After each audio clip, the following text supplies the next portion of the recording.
Hi, welcome to another episode of That's English. I'm excited about today's programme because it's about art, one of my favourite subjects. What kind of art do you like? Postmodernist? Classical? Avant-garde? Actually, I quite like performance art. When the artist performs in front of an audience, it can be really moving. In today's episode, Omar goes to quite an unusual art exhibition. As you watch, answer this question. Why does Omar go to the art gallery?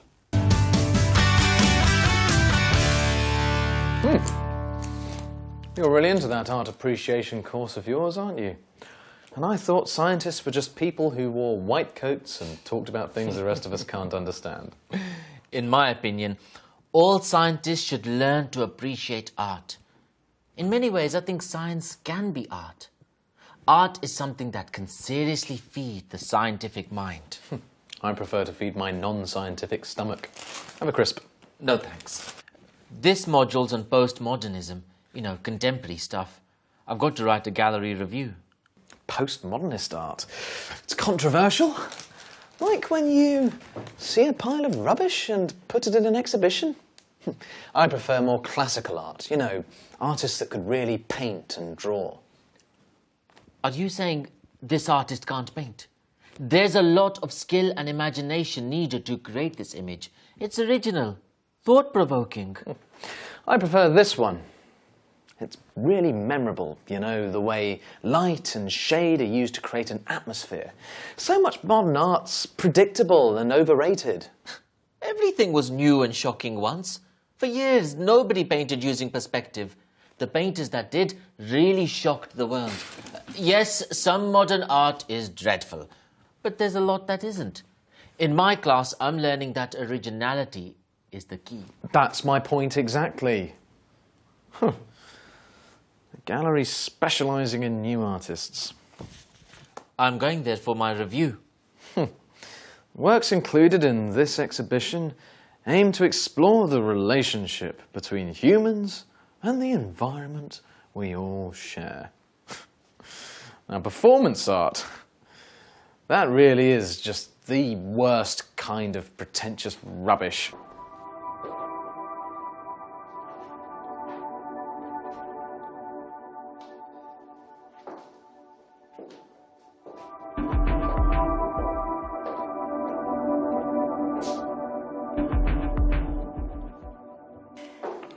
I'm an expert on these emerging artists. I think this carries a message. Humankind must nurture and protect our fragile world or risk a disaster that will end life as we know it. It's slightly too literal for my taste.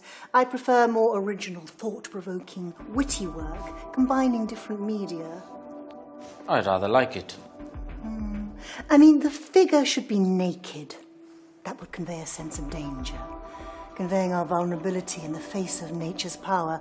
Nudity in art is something that seems rather predictable and superfluous. Just shock value, really. It would make this work less approachable. Well, the paintings I saw in the next gallery were much more avant-garde. Do you want me to explain them to you? They're quite complex. Not really, but I'm sure you will anyway. Of course, that would be wonderful. Excellent. I look forward to sharing my knowledge with a handsome young man.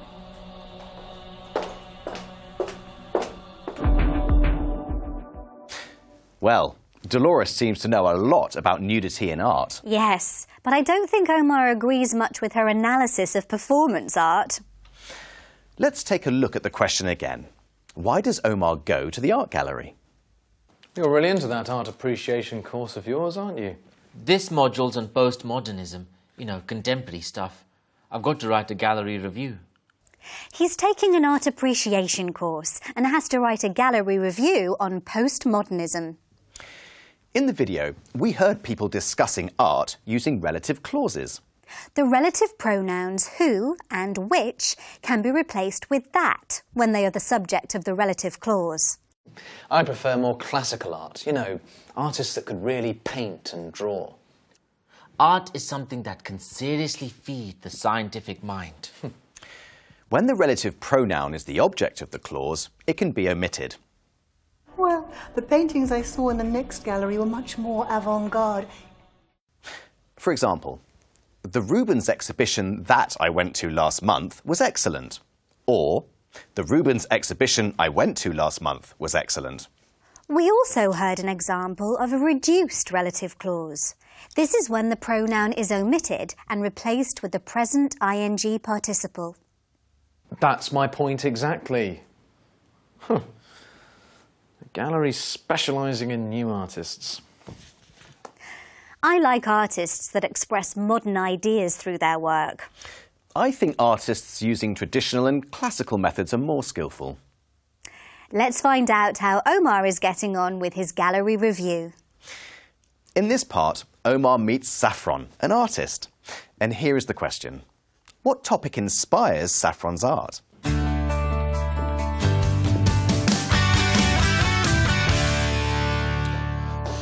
Do you mind if I talk to you for a minute?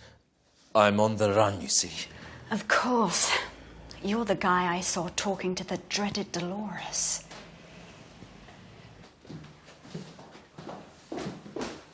How long did it take her to talk about nudity in art? About 10 seconds. It's easy to see why this work is so popular. Seeing the naked human form creates a visceral, almost primal reaction.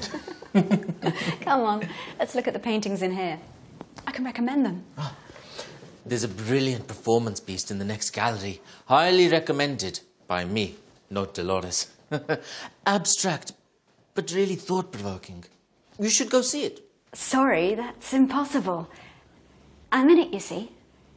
I'm the artist responsible for the piece. Really? You definitely have your own style. Where do you get your inspiration from? Well, I'm doing an arts degree. You know, painting, drawing, video, sculpture, photography and so on. The tutors strongly recommend specialisation, but I like to keep my options open. So I work in all sorts of different media. And the connection between humans and the natural world is something that inspires you, right? Definitely. Environments destroyed or affected by human exploitation are always fascinating. Listen to me, sounding pretentious. I'm trying to write a gallery review for an arts appreciation course. How about coming around for dinner next week? My cooking is highly recommended by my housemates.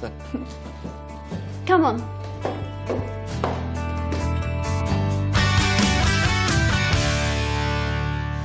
Wow, amazing. Now that's art. I can see why you're popular with your housemates. You're too kind. Now, I'm dying to hear about these photos. Oh, this is very atmospheric. It's an ancient tree, about to be cut down. This guy walked past it every day for years and realised it was going to disappear. That is a very powerful metaphor. What about this one? It's about time, ageing, and the way nature continues. This is very uplifting. Literally, for the ants. Oh, hi. You must be Saffron. Omar tells me you're a performance artist. Oh, he speaks very highly of your work. These are beautiful. Did you take them? Yes. They're just the sort of thing I'm looking for. Look, would you like to do some work that can make a real difference? I've been asked to recommend some artists for a new government environmental awareness campaign. These are pictures I'd love to use. They connect people and nature. They're very evocative. I'd love to. It's always a pleasure to meet someone who appreciates all kinds of art.